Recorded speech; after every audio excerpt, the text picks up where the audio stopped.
dans la catégorie des boomers, dans la catégorie de la génération Y, bref, dans n'importe quelle catégorie. Bienvenue à vous dans Pokémon, les highlights. On va revenir avec nos invités sur les meilleurs moments de cette soirée. On est en compagnie de Serge Pelletier, on est en compagnie de Jérôme Bonnet, de Stéphane Rochette, bien sûr. Messieurs, il y avait 5 matchs au programme et on va commencer avec la rencontre malheur au perdant, dira-t-on, entre Ajoie et Ambry. 2-A pour commencer, mais ça ne va pas être la note finale pour les deux équipes. Ajoie qui reste sur 7 défaites consécutives. Ambry, c'est 4 défaites consécutives. On compte une nouvelle fois sur Team Wolf dans la cage du côté d'Ajoie et sur Damiano Ciaccio du côté d'Ambry Piotta.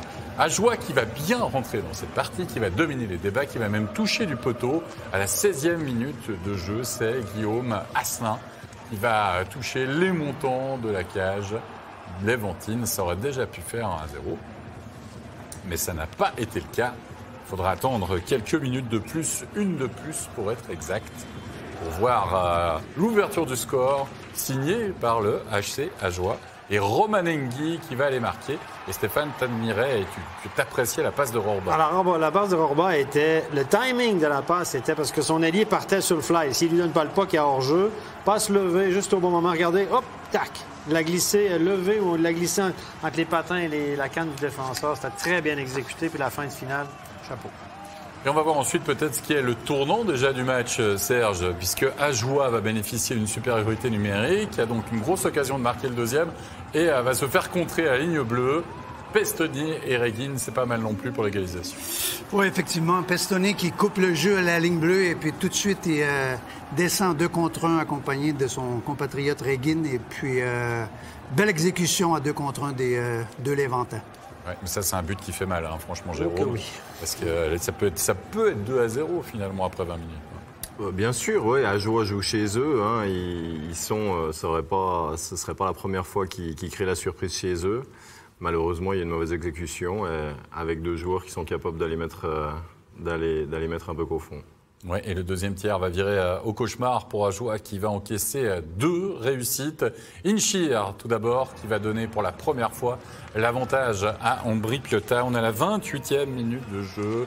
Le travail de Grassi, travail de Forler et un Team Wolf battu.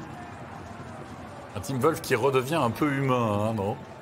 C'est un tir dangereux quand même. Ouais, là, il joue avec Howard. Hein, il tire entre les jambes de Howard. Team ne peut absolument pas voir le puck partir. Ça devient compliqué à arrêter quand on le voit pas. Ça sert du défenseur comme écran. Très bien joué. Absolument, c'est très bien joué. Je crois que tu allais rajouter quelque chose. Non, je voulais te laisser la parole pour pas... Je vais pas rallonger. Elle va être encore longue cette soirée, je te le dis. Allez, le 3, on va le voir justement. D'Ambry qui va faire le break quelques instants après. Et puis je vous parlais de la chance de Team Wolf. Il va voir ce puck, j'ai envie de dire, mourir, passer entre ses jambières. Et finalement, ce puck qui va traîner devant la ligne, Serge, et c'est Kachka qui va le pousser au fond. Oui, tout à fait. Disons, au début de l'action, on voit Ambry qui joue avec 3 hommes en haut à la ligne bleue, ce qui a créé une certaine confusion du côté de Ajoie au niveau du marquage. Et puis à la fin, c'est Kachka qui est complètement seul devant le filet, qui peut la pousser au fond, derrière Team Wolf. Ouais, dans cette rencontre, un Ajoie qui allait décrescendo. On va voir encore la dernière réussite de ce match dans la 3e période. Et elle est signée par un Léventin. C'est Costner sur un assist de Fischer qui va marquer le dernier but de cette rencontre. Dans une rencontre, Stéphane, où Ajoie a eu beaucoup plus de peine à atteindre la cage adverse au niveau de leur tir. Oui, ça a été, semble-t-il, on a regardé ça du coin de l'œil et tout, mais à quelques minutes de la fin, Ajoie avec 15 tirs au but. Donc ça a été un assez pâle HC Ajoie à la maison. Là. Il ne marque le pas vraiment dans un match. On pouvait espérer qu'à la maison contre Ambry, une équipe qui n'allait pas très bien, qui a eu une réaction, mais il ne semblait pas y avoir tellement de réaction. On a vu même Gary derrière le banc un petit peu... le visage un peu pessimiste, je dirais. L'habitude, il est très dynamique, etc. Je ne dis pas qu'il ne l'a pas été par moment dans le match, mais on a senti une certaine déception. On a pu lire une certaine déception dans son langage corporel. Ouais, c'est la 8e défaite consécutive aussi. C'est la première fois de la saison. C'est ce qui fait mal dans les séries, évidemment. Ça, c'est évident. Et puis, Ajoie qui a de la peine quand même sur 60 minutes, on va dire, Jérôme. Il y a souvent un bon tiers, voire 2 dans le match. C'était le cas face à Fribourg la veille. 30 bonnes premières minutes, mais pas 60. ça reste une équipe fragile par rapport au calibre qu'ils voient en face d'eux. Et je pense que, pour parler de Gary, il a certainement dû avoir un discours à dire il faut mettre beaucoup de puck au goal, il faut beaucoup shooter. Puis après quelques matchs, il a dû se dire OK, on shoot, puis en même temps, c'est pas très dangereux. Donc peut-être qu'on a meilleur temps de shooter un peu moins et de vouloir un peu plus construire. Puis c'est peut-être ce qui s'est passé ce soir, où ils n'y arrivent pas non plus, d'où peut-être le dépit un peu de Gary derrière tu shootes pour shooter, tu as 50 des chances de ne pas récupérer la rondelle. Si tu as un tir pas dangereux, mais que tu shootes au but, puis que tu te fais boxer out, tu n'as pas les rebonds, bien, tu donnes aussi le puck à l'adversaire ou tu risques de le perdre. Des fois, c'est mieux d'avoir gardé peut-être un peu plus longtemps pour avoir une qualité de shoot. Ça, c'est deux théories. Hein. En Amérique du Nord, on dit beaucoup mettez les pucks à la cage, mettez les pucks à la cage. Ici, en Europe, il y a un peu plus d'espace. Des fois, mettre un puck à la cage pour mettre un puck à la cage, c'est aussi le donner à l'adversaire. Puis si tu es sur le papier moins bon que l'adversaire, tu as meilleur temps d'avoir le puck sur ta canne. Le problème aussi, Serge, c'est au niveau des unités spéciales. On le sait, à jouer à 5 contre 5, c'est plus compliqué, on va dire, pour eux. Si tu n'arrives pas à capitaliser sur tes supériorités numériques, ça devient très difficile. Effectivement, parce que je veux dire, c'est connu, les supériorités numériques, je veux dire, ça donne un momentum, justement, pour toi dans le match lorsque tu marques un but. Et puis l'autre truc, justement, pour compléter ce que Stéphane et Jérôme étaient en train de mentionner tout à l'heure, souvent on voit Ajoie, justement, qui est dans le match, 1-1, 2-1, etc. Et puis là, on arrive avec une erreur, je veux dire, qui est complètement banale, je veux dire, une erreur, je veux dire, un peu individuelle, qui te coupe les jambes, qui devient vraiment frustrant pour la formation, à pouvoir s'accrocher et puis continuer à y croire. Et puis après ça, on se reporte au prochain match et puis ça recommence 0-0 le suivant. Et puis c'est pas toujours évident, mais du côté d'Ajoie, je pense qu'on était au courant de ça en début de saison, que c'était pour être une saison assez compliquée. On est en plein dedans. On est en plein dedans. Ouais. On va faire une petite pause quand même, dans cette saison compliquée en effet, puisque ça va être la pause de l'équipe nationale. Mais c'était ce qu'on pouvait vous dire sur la rencontre entre Ajoie et Ambry. On va passer maintenant au match qui était l'autre match studio ce soir, Vienne face à Fribourg, Gauthieron, deux équipes qui s'étaient imposées la veille et pas de surprise dans la cage. Puisque ça va être la pause, cette fois-ci on n'a pas mis les deuxièmes gardiens, c'est bien les ténors devant le filet, Van Pottelberg d'un côté, et Reto Berra de l'autre, qui vont connaître des soirées un peu différentes, mais surtout Fribourg-Gauthieron qui va tout d'abord, enfin, on va revenir tout d'abord à ce premier geste, c'est Grossman qui va se blesser, Brodin, gros débat ce soir, pénalité, pas de pénalité, vous étiez plutôt pour une pénalité, Stéphane. Moi, je pense que Brodin, c'est pas ce qu'il veut faire. Mais regardez, il veut passer par-dessus Grossman. Grossman vient contre lui. Il veut plus passer ses bras par-dessus lui, mais les coudes arrivent en plein visage, ou en tout cas à la hauteur de la tête. Donc, comme on dit qu'un joueur est responsable de sa canne, est responsable de ses épaules, est responsable de ses gestes, mais même si c'est pas ça qu'il voulait faire, il a mis le coude en plein visage. Pour moi, il y a matière à pénalité, accidentelle ou pas. Le fait qu'il soit blessé m'importe peu. Finalement, dommage pour Grossman. J'espère qu'il n'a rien de grave. Mais c'est un coup de coude en plein visage. Le résultat, il est là. Voilà. Si tu fais trébucher, tu mets la canne dans les patins, tu n'as pas fait exprès, c'est pas ce que tu voulais faire, mais tu l'as fait. Tu accroches un joueur, c'est pas ce que tu voulais faire, mais c'est ce que tu es responsable. Donc, Bien aurait pu bénéficier finalement d'une supériorité numérique, aurait même dû, selon tes propos. Et quoi qu'il en soit, oula, ça bouge un peu. Là, rassurez-vous, ce n'est pas un tremblement de terre, c'est juste la caméra qui bouge. Et pour vous dire tout simplement que Fribourg-Gauthieron va marquer quelques minutes plus tard en supériorité numérique. La première, Jérôme, c'est la spécialité tout simplement de Fribourg. Pas transcendant pour les 20 premières, mais ils arrivent quand même à marquer. Un petit peu à contre-courant, mais comme l'a relevé Stéphane aussi, défensivement, Bien n'est pas au point là-dessus, ce qui fait que Desharnais se retrouve absolument tout seul après une jolie feinte de shoot de Motet.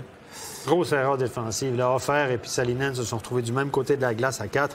Et puis Yakovenko était assez agressif sur... si vous ouvrez le territoire comme ça à des joueurs comme Desharnais et puis Di Domenico, vous allez payer le prix. Le 2-0, on est en deuxième période. On voit Rossi qui va dévier ce puck. Un puck à la cage à Loufner. Rossi qui le dévie et qui peut battre Van Pottelberg. Un hockey peut-être plus simple, Serge, pratiqué par Fribourg-Gauthieron, finalement, que Bien. Simple et efficace, oui, je dirais, ce soir, parce que Fribourg, je crois qu'il n'a non plus pas forcé la note pour mériter son succès ce soir. Et puis, l'exécution était présente, le positionnement également, à part quelques peut-être... certaines largesses à leur ligne bleue ce soir au niveau du gap, comme Stéphane l'a spécifié dans ses analyses au cours de la soirée. Mais donnons le crédit à Fribourg. Comme on dit, l'essentiel était là. Ils savent gagner des matchs. Ils réussissent à gagner des matchs en étant so-so. On peut dire qu'ils n'ont pas joué un gros match ce soir. Là. Ils ne sont pas... Mais... Époumonés. Non, ils ont bien des power play. On leur a donné des power play. Voilà, 5 minutes, on peut en discuter, etc., qu'ils ont eu, mais ils en ont profité. Une erreur de Bien sur le power play, payé cash. Et puis, Berra, il a fait quelques bons arrêts des tirs à bout portant, mais bien, on voit qu'ils sont dans une phase un peu plus difficile devant la cage. L'exécution n'était pas... En zone d'attaque, leur exécution n'était pas top. Même s'ils ont eu beaucoup de temps de possession, l'exécution n'était pas top. Kylian Mottet, en effet, en supériorité numérique. 5 minutes de supériorité numérique pour Fribourg. Qui va en profiter? Kylian Mottet, des harnais. On a vu Rossi à la déviation, Milkov était sur la glace. Ben voilà, c'est l'efficacité encore et toujours du côté de Fribourg. La confiance aussi, peut-être, Jérôme. On n'est pas leader pour rien non plus du côté de Fribourg. La confiance fait énormément. Et là, sur ce shoot, ça dénote très bien. Hein. C'est Kylian qui s'en va d'un shoot à la Ronaldinho, presque, hein, sans regarder une seule fois. Quand on est en confiance, ça marche. Et là, c'est la preuve. Fait qu'il joue où? Il y a quelle équipe qui joue Ronaldinho? Un autre sport. Ah, c'est un autre sport, d'accord. Mais je me permets une petite référence quand même. Eh bien, en troisième période, qui va sonner le réveil, Luca Ischier qui trouve le chemin des filets, enfin, c'est une grosse période de disette, et pour réduire le score, mais ça sera tout. Et Serge, un petit peu de déception quand même dans cette équipe biennoise. D'accord, tu reviens à de longueur, je crois qu'ils bénéficient quelques minutes après d'une supériorité numérique, ils n'arrivent pas à trouver la faille, on sort le gardien très tard du côté de Tormeden, c'est un peu comme si on avait, je vais exagérer, hein, c'est l'impression un petit peu déjà abdiqué quand même. Effectivement. Et puis sur le but qu'on vient de voir, justement, c'était peut-être une des rares fois qu'on a vu bien, justement, se diriger vers l'intérieur du jeu. Et puis ça leur a donné, justement, l'occasion de marquer. On les a vus souvent en possession du puck ce soir, mais beaucoup à l'extérieur. À l'extérieur beaucoup de passes, comme on dit en anglais, le passing contest. Là, il y a eu énormément de passes, des jeux, on revient, on se donne le puck à l'extérieur, mais très, très rarement dangereux à l'intérieur. Je pense que bien, s'ils veulent retrouver le chemin de la victoire, il va falloir payer un peu plus le prix, aller où c'est que ça fait mal, comme on dit, aller salir le bout du nez devant le filet. Et puis ce soir, ça a manqué du côté de Bienne. Réaction du côté de Fribourg-Gotteron qui enchaîne donc le week-end parfait. On va écouter l'interview Kylian Mottet. Kylian Mottet, une vraie victoire de leader qui joue en confiance, qui est opportuniste ce soir. Ouais, effectivement, je pense qu'on a très bien joué. On est serein, on est sûr de nous, on sait de quoi on est capable. Et puis si on joue pendant 60 minutes, ben c'est aussi plus facile. Parfois, on vous a presque trouvé un petit peu passif, laisser bien un peu rentrer, le laisser faire et puis réagir quand il fallait, juste avant qu'il arrive au but. Ouais, c'est sûr, des fois c'est pas facile hein, non plus. Donc voilà, il faut savoir gérer. Des fois il faut attaquer, des fois il faut rester un peu plus en défense. Donc voilà, on arrive à bien gérer ça et puis c'est ça qui est important aussi. C'est une équipe qui vous avait battu 2 fois, c'est important de montrer que vous pouvez battre tout le monde dans le championnat régulier. Ouais, c'est clair. Surtout que la dernière fois qu'on est venu ici, c'était 3-0 après le deuxième tiers aussi. Et puis, on connaît la suite, donc on savait qu'il fallait jouer 60 minutes. Et puis, c'est ce qu'on a fait. Merci bien. Merci. Bonne pause. Il y a une petite piqûre de rappel peut-être exercée dans le vestiaire en disant la dernière fois, on menait aussi 3-0 et ça nous a échappé. C'est d'actualité, les piqûres de rappel. Hein? Ouais, dans les temps qui courent, c'est la mode. Non, j'aime bien le jeu de mots, c'est bien vu. Ça va encore être long ce soir, vous l'avez compris. On réglera ça plus tard. C'est comme ça. Réaction du côté de Bienne. Allez, c'est parti, on va écouter Gillian Colère à l'interview. Gillian, ce match, vous l'aviez quand même bien entamé. Et puis, quelque part, le plan de match, il est un peu bouleversé par le 1-0 qui tombe.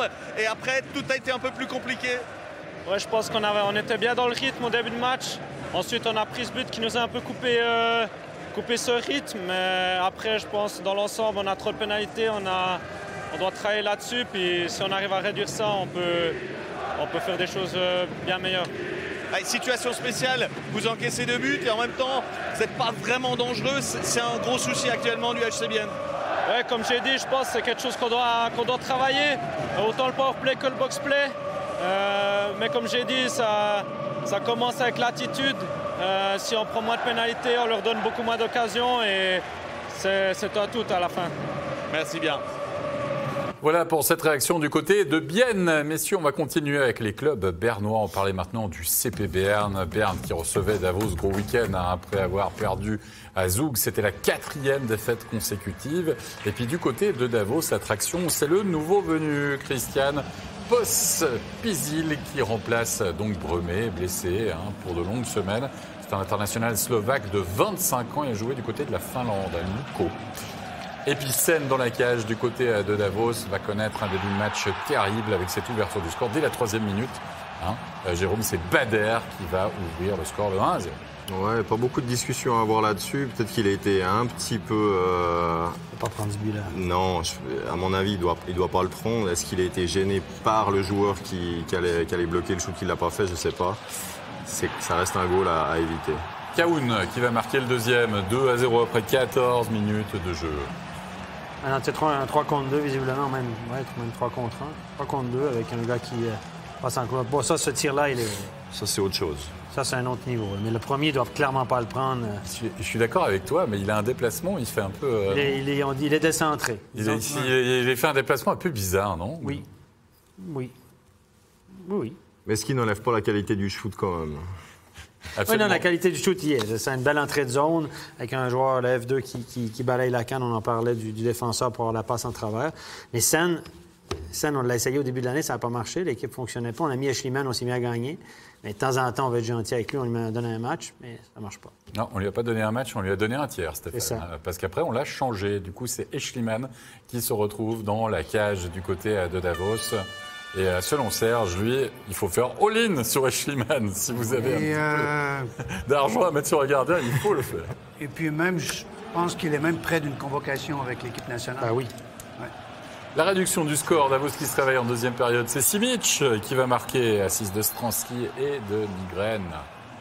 Oui, Simic qui a volé. Quand vous lui donnez un puck devant le but à cette distance-là, il a vraiment un bon tir, très bon tir poignet, un bon demi-frappé. Et là, il bat le gardien au-dessus de l'épaule. C'est très bien joué. Stransky qui a tiré un petit peu de tout le monde, finalement, et puis qui a permis à Simic de scorer. On est en troisième période. Thierry va marquer, oui. Thierry, Bader, Thierry. C'est pas forcément des cadors du côté du CP Berne qui trouvent la solution, finalement, Jérôme, ce soir. Non, c'est ce qui confirme qu'une équipe, c'est 4 lignes. Et quand tes gros sont pas là pour faire la différence, il faut pouvoir compter sur ta 3e et ta 4e ligne.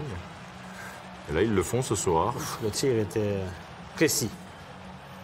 Un tir précis, Eschliman battu, le CP Berne qui s'impose 3-1, mais on a encore une séquence à vous montrer, puisqu'un joueur n'a pas terminé cette rencontre, c'est Berger du côté du CP Berne, avec ce contact dans le slot sur Egli. Est-ce qu'il y a un coup d'assez haut aussi de la part de... Donc Egli, c'est pour ça qu'on l'a vu partir au vestiaire à un moment donné, là, qu'on va sûrement revoir le ralenti. Alors la scène qui va continuer. Ça fait 3 de suite, là. Hein? Oh là! C'est 4e. Mais ça, c'est Holiday on Ice. Parce que tout à coup, la foule, ça s'est emballé. Hein? Belle séquence, quand même. Est-ce qu'on va regarder la fin du match? On me dit qu'il n'y a pas de ralenti là-dessus, c'est pour ça. Je pense qu'à la maison, ils se sont demandé c'était qui risquait de ne pas finir le match, parce qu'il y en a eu plusieurs. Les arbitres ont décidé de ranger le sifflet sur la séquence, ça c'est clair. Hein? Il y a eu d'abord Egli. Egli, on l'a vu partir au vestiaire à un moment donné. C'est lui qui a été le joueur de Davos qui a été frappé peut-être un peu haut. Ensuite, il y a eu un autre choc. Et il y a eu à la fin Simon Knack là, qui s'est fait... Bon, c'est lui, je pense que c'est lui. Vous ne le voyez pas, nous on le voit sur nos écrans de contrôle ici. Peut-être qu'on va le repasser. Oui, on est en train de nous chercher un ralenti, puis on va le trouver. Ne vous inquiétez pas. Il est là. On a vu que la fin là, du ralenti, avec Egli qui va sortir. Ça, c'est pas une bonne nouvelle quand même pour Davos, forcément. Il est sorti sur ses pattes, en tout cas, ça c'est sûr. Là. Donc, il a été frappé probablement un petit peu haut avec un coude éventuellement. C'est ce qu'on a pu voir en live. Vous voyez, les arbitres, c'est ce qu'ils voient aussi. Ils doivent prendre une décision là-dessus. Hein? C'est pas facile, l'arbitrage. Non, là-dessus, on peut rien dire. Sans ralenti, on peut pas se prononcer. Non, on a été surpris. Victoire, parce que donc, messieurs, je sais pas, victoire du CP Berne, donc 3-1. Allez, on va passer à Rapperswil Zug, s'il vous plaît. Rapperswil Zug, dans la cage Senny Feller du côté de Rapperswil et Leonardo Giannoni du côté de Zug. 0-0, il n'y aura pas de but lors des 20 premières minutes de jeu, mais tout va s'accélérer dans ce choc qui est quasiment un choc au sommet, entre deux formations qui trustent finalement les premières places. David Ebichère va scorer, 24e minute de jeu. C'est bien parti pour cette équipe de Rapperswil, finalement, qui va dominer les débats, Serge, dans cette deuxième période. Oui, dans un premier temps, descente à 2 contre 1 là, de Zanger à s'aimer à l'étranger Mitchell de la part du côté de Rapperswil. Et puis Ebichère, justement, qui suit l'attaque, qui se porte à l'attaque et puis saute sur le rebond libre pour marquer un joli but. Oui, on va le voir et on va le revoir. David Ebichère, qui profite de ce rebond et un Leonardo Giannoni l'a déporté, qui quitte complètement sa cage. Et là, contre-attaque, le breakaway à 4 contre 5 et Tsanger qui commence son festival. Enfin, il a déjà commencé parce qu'il a signé un assist, mais là, il marque son premier but de la soirée, Jérôme. Oui, écoute, 2 contre 0, en général, t'as quand même un petit pourcentage de chances que ça finisse au fond. Là, le jeu est parfait, une passe, un shoot direct, ça suffit pour... Sanger qui marquait, je pense, c'est son 11e but. Il y en avait 10 ou 11, peut-être 11-12e but de la saison. Un gars qui arrive de nulle part, que plus personne ne voulait. Il a signé à Rapperswil et cette année, il marque des buts impressionnants. Il a même été à l'essai à Rapperswil en début de saison. Ouais. Il n'y avait même pas de contrat, il était à l'essai. Tu l'as coaché à Lugano, toi? Oui. Et Tsanger, on va le retrouver justement à 5 contre 4, cette fois-ci, situation spéciale. Et le 3-0. À noter que Profico signe son 2e assist de la soirée. Assist également de Chervenka. 3-0, 3 buts de Rapperswil lors de cette deuxième période. Un magnifique shoot là sur réception, alors que le puck vient beaucoup sur l'avant. Oui. C'est compliqué à reprendre, il le reprend sur le pied d'en avant. À la perfection, ça finit sous la barre transversale. Réaction il y aura de la part de Zug en 3e période. C'est Müller qui va réduire le score et marquer pour Zug à la 46e minute de jeu. C'est vous dire à quel point Zug a galéré quand même, Serge, ce soir. Attendre 46 minutes pour le champion en titre pour trouver enfin l'ouverture. Oui, Zug n'était pas allé, il n'a sûrement pas joué son match ce soir qu'on attendait d'eux. Et puis ils se font surprendre justement contre Rapperswil. Pourtant, il y a très peu de surprises à avoir contre Rapperswil parce que c'est vraiment l'équipe en forme du moment avec Fribourg en ce début de championnat. Et le 4-1 signé Mitchell, le but de la sécurité pour Rapperswil et un Leonardo Giannoni qui semble, je ne sais pas ce que vous en pensez, mais complètement abandonné franchement par sa défense. Les rebonds n'étaient pas favorables. C'est ça, à chaque fois il fait le premier arrêt quand même. Déjà sur l'échappée avant où il va chercher ce puck avec sa jambière, le puck revient forcément qu'il ne peut pas être là à chaque fois. Il y a quand même une certaine responsabilité de sa défense. Ça veut pas. Et quand ça veut, ça veut. Le rebond est parfait encore une fois, comme Ebichère tout à l'heure. Le rebond est parfait, cage abandonnée. Facile de mettre au fond. Et Tsanger a mérité un assist là-dessus, probablement. 2e point dans le match. Et Kovar a marqué le 2e but pour Zug, mais ça sera le score final 4-2. Rapperswil qui remporte un succès, j'ai presque envie de dire, Serge, de prestige finalement face au champion. Oui, tout à fait. Disons que ce soir, avec cette victoire, ils consolident leur position aux 2e place du classement. 5-2, on correspond parce que Rapperswil a encore marqué un but, certainement dans la cage vide. On va voir d'ici quelques instants, mais je te laisse continuer, Serge. Oui, disons que cette victoire de Rapperswil, justement, les permet de devancer à nouveau Zug au classement. Donc, consolident leur place au 2e rang. Oui, absolument. Avec cette dernière réussite. Moi, est-ce que je peux vous faire une prédiction? Ce soir, là? Un but de Profico dans la cage. Ce soir, je vais vous faire une prédiction. L'entraîneur de l'année, ça va être Stéphane Edlund. Est-ce que je prends un gros risque en disant ça? Pas forcément. Parce que personne, absolument personne, attendait Rapperswil. Au début, on s'est dit, ils sont bien partis sur un feu de paille, ça ne va pas durer. Et là, on arrive à 2/3 de la saison bientôt. Là. Ouais. Ils sont dans le top 5, même top 2, top 3. Ils sont presque assurés d'une place en play-off. Pas mathématiquement encore, mais disons que ça prend une grosse catastrophe. Moi, je pense que Stéphane Edlund, là, si vous regardez le roster à sa disposition, là, il doit quand même faire quelque chose de bien, parce que cette équipe-là flambe, c'est incroyable. Incroyable, en effet, 5-2 victoire donc ce soir de Rapperswil face à Zug. La dernière rencontre que l'on va passer au crible, c'est le match entre Lugano et Langnau, deux destins bien différents durant cette saison avec Lugano qui va beaucoup mieux Chris Maxwell qui a peut-être trouvé la solution. Schlegel dans la cage. Peut-être que ça aide aussi le retour de Schlegel dans la cage pour les bons résultats de Lugano. Et c'est Poulenovs. Pas de surprise après la boulette de Robert Mayer qui s'est fait sortir hier. Il est encore peut-être en punition. Quoique, 1-0 par le futur Genevois. Bertaggia dès la 10e minute de jeu. C'est bien parti, Jérôme, pour Lugano dans cette rencontre. Ouais, le geste, il y a un geste technique qui est absolument magnifique. Là, en 1 contre 1, il va passer ce puck sous la canne, le reprendre assez rapidement avant que le deuxième défenseur lui arrive dessus. Il arrive à la mettre premier poteau, bien en l'air. Jeu parfait pour Bertaggia là-dessus. Ouais, très belle réussite pour cette ouverture du score. Alatalo va marquer le deuxième but. Et il fait tout seul. Serge, il est pas mal non plus celui-là. Oh là là. Ouais, disons que la défense de Langnau sur les 2 premiers buts se fait vraiment prendre. Là, on voit autant Bertaggia de droite à gauche, autant Alatalo de gauche à droite. Et puis, encore une fois, on va parler de cette fameuse technique du gardien de but qui se met comme ça sur son poteau et puis se fait surprendre dans le haut du filet nouveau. Les gars, ils le savent systématiquement, puis ils essayent. Puis ils disent, sans regarder, ils tirent en haut, puis il y a de la place. Flavio Schmutz qui va réduire le score pour Langnau. Le but de l'espoir, évidemment, pour les Tigres de Langnau. Puisque le score ne bougera plus après 20 minutes de jeu. Langnau qui est toujours dans la rencontre. Et pour l'instant, on ne voit pas beaucoup Olofsson ni Grenier. Les fines gâchettes du championnat et surtout l'atout maître normalement dans cette équipe justement des Tigres de Langnau. On va passer maintenant en deuxième période si vous le voulez bien avec Turkov qui va marquer l'unique but de ce deuxième tiers, 26e minute de jeu et Lugano qui va prendre du coup 2 longueurs d'avance et ça Stéphane ça ne pardonne pas. Poulenovs battu le tournant peut-être de la ronde. Ouais, très belle feinte, un peu comme celle de Schmutz juste avant. Hein. Regardez, il va couper au centre. Il a levé un petit coup de patte à droite. Là. Il a levé la patte à droite comme s'il allait shooter. Regardez sa patte à droite. Petite feinte pour le shoot. Et puis, il décale le gardien, il glisse entre les jambes. C'est très bien joué. Absolument. Ça, c'était le 3-1. Puis peut-être le petit bijou de la soirée. C'est le 4-1 signé Daniel Carr. Car si vous aimez les feintes, là, Jérôme, celle-ci, elle est superbe. Ouais, elle est magnifique. Il y a déjà... Comme il récupère la passe de son collègue, c'est déjà très joli. Et ensuite, il se permet de partir sur un toe drag, d'être encore patient sur la finition, de partir sur son revers et puis le lever au deuxième poteau.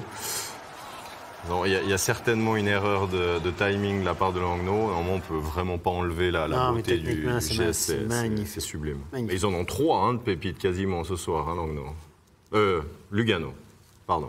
Très joli but, en effet, de la part de Daniel Carr. On va se quitter sur des images un peu plus violentes, dira-t-on, parce que ça finit en pugilat, en fin de rencontre entre Grenier et Turkov, justement, à l'engagement dès le face-off. Je ne sais pas s'ils ont vu Nico Hischier récemment à la télévision, mais en tout cas, ça a peut-être inspiré un petit peu. Et les arbitres qui ont beaucoup de difficultés à séparer les 2 joueurs, Stéphane. Mm-hmm. Là, il y a un juge de ligne. L'autre, il fait quoi, l'autre juge de ligne? Là? Tu peux pas laisser un juge... Mais voyons, non. Le juge de ligne numéro 27, il a peur. Hein. Je suis désolé, là, la peur d'aller un paquet. Ah. Parce que Grenier a un petit peu plus d'expérience au point. Mais ça, tu peux pas frapper un joueur quand tu es sur la glace. Aïe, aïe, aïe. Je suis désolé, là, mais là, les juges de ligne, ils ont fait de la M. Je suis désolé. Ils étaient les deux. Là, il y avait un qui était sur la glace. Quand il y en a un qui est couché sur la glace, il y a un juge de ligne qui doit embarquer dessus, se coucher dessus. C'est fini. L'autre, il ne peut plus taper dans le dos de l'arbitre. C'est terminé. L'autre le contrôle. Mais le numéro 27, l'arbitre, je ne sais pas qui c'est, mais il a eu peur. Il s'est dit, oh, je vais me faire mal. Il s'est enlevé de là, puis il a laissé son collègue tout seul. Évidemment, s'il y a un gars tout seul avec 2, l'arbitre, il en tient un et l'autre tape. Tu peux pas. Je suis désolé, ça c'est l'exemple à ne pas faire. C'est de la merde. D'accord. Ça peut pas arriver. Mais en Amérique du Nord, la plupart du temps, il s'est salé, puis dès qu'il commence à centraliser, paf, quand il tombe, ça s'arrête. Parce que celui qui est au-dessus, il sait qu'il ne peut pas taper parce qu'il va être pénalisé, suspendu. Et puis le juge de ligne, il se couche sur le gars qui est sur la glace. C'est terminé. Le gars, il s'arrête. Et là, ils ont eu peur. Le numéro 27, le juge de ligne, vous l'avez vu, là, il a fait dans son froc. Et puis voilà, c'est ton job d'y aller. Non, mais c'est déjà... Il était là. Après, il s'est retiré parce qu'il a eu peur. Donc, le collègue, l'autre, s'est retrouvé tout seul, il s'est enlevé. Et puis, voilà. Très mauvaise gestion des juges de ligne. Mais si jamais, à part ça, vous voyez, mais quand même, j'ai envie de dire, il y a beaucoup d'excitation pour une dernière rencontre avant une pause d'équipe nationale. Non, tu ne trouves pas, Jean? Oui, c'est peut-être un petit conflit personnel entre les deux. On n'a pas vraiment tout regardé le match non plus. Peut-être qu'ils se sont chauffés un petit moment. Effectivement, de se battre comme ça, si les deux sont OK, ça fait partie du hockey aussi.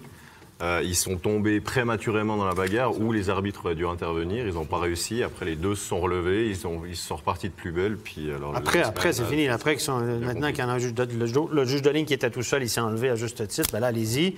On comptera les points à la fin. Mais voilà, c'est une mauvaise gestion. Mais les juges de ligne ici, ils n'ont pas cette culture-là. C'est pas la culture de la bagarre. On ne l'a pas forcément.